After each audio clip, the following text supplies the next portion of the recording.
Senator Ted Cruz here in the great state of Texas. Glad you have made it here to the Chris Salcedo Show, sir. Chris, good morning. Good to be with you. Happy 4th of July. And to you as well, sir. Look, we got to get right down to business because we have some rather pressing issues. North Korea over the 4th of July holiday, firing off an ICBM that could hit the United States. The United States has confirmed this. A lot of pressure points need to be applied. China, it is said, is key, but how much can we rely on the Chinese to do what's right? Well, this is profoundly dangerous.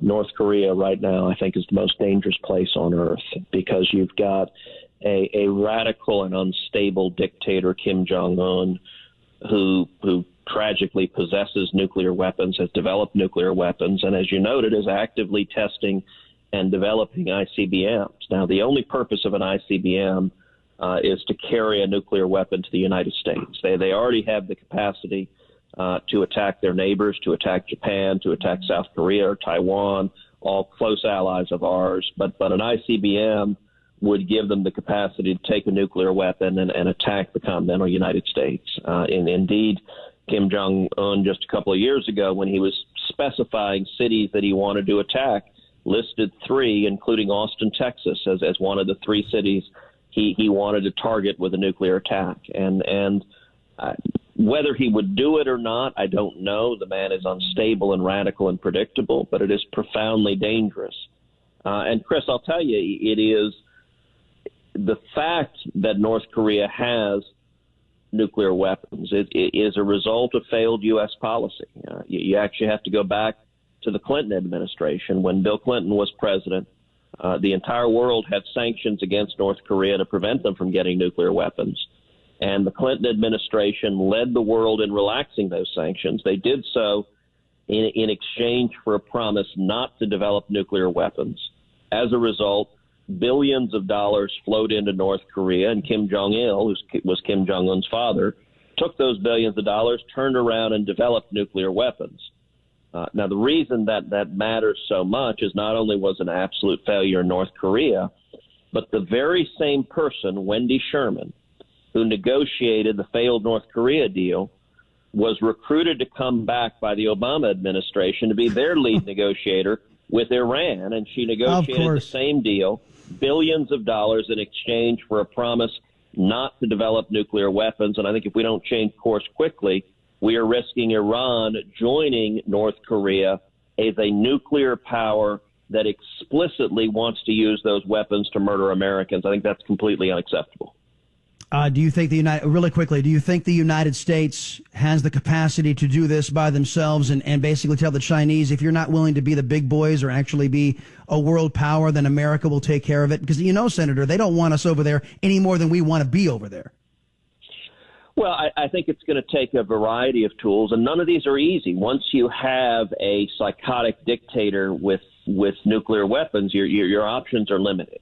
One piece that I strongly agree with that President Trump is moving forward with is installing THAAD anti-ballistic missile interceptors in South Korea. That's something that I urged President Obama for years to do. I'm very glad that the Trump administration is moving forward with that.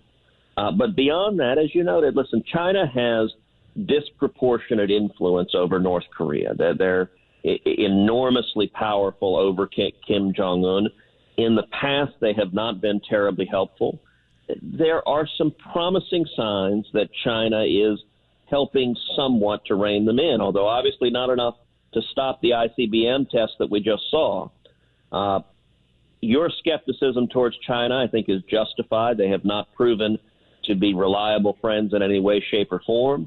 But I do think the Trump administration is right to be pressuring China and trying to get China to exert its influence. I think the approach we should take with China is, to borrow a phrase from Ronald Reagan in the Cold War, trust but verify, that we should press them to help rein in North Korea, but we shouldn't be naive and expect that they are our friends in doing so. Senator Ted Cruz, our guest right now here on the Chris Salcedo Show. Senator, that we have been very concerned about not necessarily repealing Obamacare. We like to see that get done, but we're concerned with this whole idea of replace, and the show is solidly on this footing that we need to have a sunset provision in any replacement because the conservative, as you well know, doesn't think that we need another massive entitlement here, but not all of your Republican brethren believe this. They want to replace Obamacare's massive entitlement with another Republican massive entitlement. Do we have any shot at conservatism winning the day on this one? Well, listen, it is a huge challenge, and this is the battle that I'm fighting each and every day. One of the basic problems is we have a very, very narrow majority in the Senate. We have just 52 Republicans. Every Democrat is a hard no, so we start out with 48 hard no's. And there are a significant number of moderate Republicans who want to see a very substantial federal involvement in health care and are dug in and adamant. And to be able to do anything, we've got to get to 50 votes. And so what I have been spending every moment of my day, night and day, trying to do is bring Republicans together and saying, listen, number one, we have to honor our commitment to repeal Obamacare. And number two, the most critical test is what happens to premiums. Are we lowering premiums? And the reason for that, the biggest reason so many millions of people are unhappy with Obamacare is that it has caused premiums to skyrocket. The average family's premiums have increased over $5,000 a year under Obamacare. And I hear every day from Texans who say, I can't afford health insurance for my family anymore. That's a problem the federal government caused, Obamacare caused. We need to fix it. And I think the key to getting this done, the key to getting conservatives to support this bill, and we're not there yet, but I think we're making progress, is we've got to lower premiums. And the way you lower premiums is you give consumers freedom to choose the health insurance plans that they want without the government mandates. You free up and you create more choices, more competition, which results in lower premiums and making health insurance more affordable. Senator Ted Cruz, our guest right now, coming to North Texas this evening, I believe, to talk about veterans issues. And you say, sir, it's about time. Well, that is exactly right. So I'm in North Texas right now. Was in McAllen yesterday, down in the Valley for the 4th of July. I'm in North Texas today. We'll be in San Antonio tomorrow. And we're doing a series of town halls with veterans, with concerned veterans of America, to talk about issues concerning the VA, to talk about our defense and rebuilding the military, and to talk about protecting their constitutional rights and the fundamental issues that are affecting veterans everywhere. Our veterans, you look at the treatment of vets over the past several years, and it really has been shameful in the VA. And I've been helping lead the effort to provide more accountability in the VA, give the VA secretary the authority to reprimand or dismiss senior employees that were responsible for malfeasance, were responsible for cooking the books and wrongfully denying veterans care. And I think the best and biggest solution to the challenges of the VA is to give veterans choice. Every veteran should have the power to choose his or her doctor. And if the vet wants to go to the VA, that's your right. You've earned it. You bled for it. But if the vet instead wants to go to a private hospital, wants to go to the local cardiologist down the street, that veteran should be able to do so. I think that's the most fundamental reform, and it's something that I'm fighting very hard to do.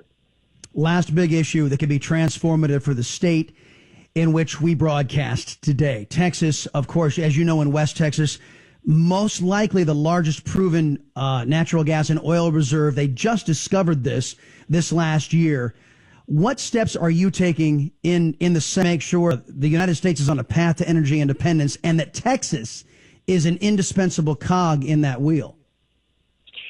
Well, when it comes to oil and gas, there's been no stronger champion of oil and gas and energy than I've been in the Senate. And I grew up in the oil and gas business. My parents, when I was a kid, owned a small oil and gas company that did seismic data processing. And I think energy, I think oil and gas are critical to turning our economy around and bringing around jobs. And so I've been leading the effort in the Senate. I introduced the American Energy Renaissance Act, which is the most aggressive, comprehensive, serious energy legislation of any senator to lift the barriers to expand our energy exploration, to lift the impediments standing in the way, and to allow us to develop resources. Being the enormous we have. Also, I'm very hard the administration in the process of NAFTA renegotiation to focus on energy, on the massive energy reserves in Mexico, which right now American companies have serious barriers to accessing. Let's use NAFTA renegotiation as an opportunity to lift those barriers. What that would do is create thousands of high-paying jobs in Mexico there, thousands of jobs here have east to the resource. Comes to LNG, natural gas, I have been leading the effort to ability to export LNG, to send it to our allies who want our resources. We've got tremendous natural gas, our ally, and it's a barrier way to lift here so that we can sell our products to willing customers. We do that ends up being millions of jobs that benefits everyone in America.